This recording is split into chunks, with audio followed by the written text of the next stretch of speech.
Welcome to the Learning Pines YouTube. We hope this video helps. You start by getting your audio organized and project ready. Import high-quality WAV or OGG into the content browser because consistent sample rates prevent pitch issues.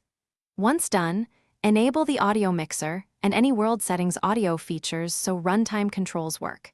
Make a sound cue folder and group clips by purpose. This speeds iteration. You'll also create a basic sound cue now. Combine a single ambient clip with a looping node.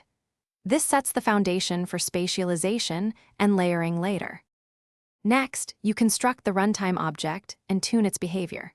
Open a sound cue, add a wave player feeding attenuation and optional pitch/LFO modulators so sound breathes naturally.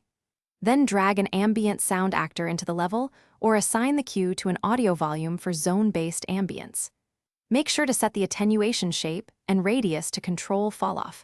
Priority resolves overlaps. Test and play in editor and walk through the space to hear how values translate to perceived distance. Iterate until it feels right.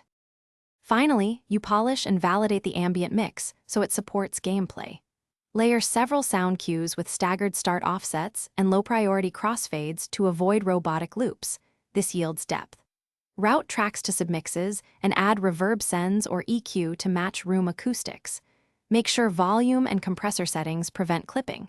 If you run into silence or no audio, check attenuation ranges, ensure the actor isn't muted. Confirm submix assignments and increase audio buffer sizes if glitching.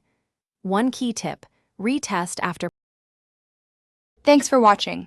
Consider subscribing if we helped you.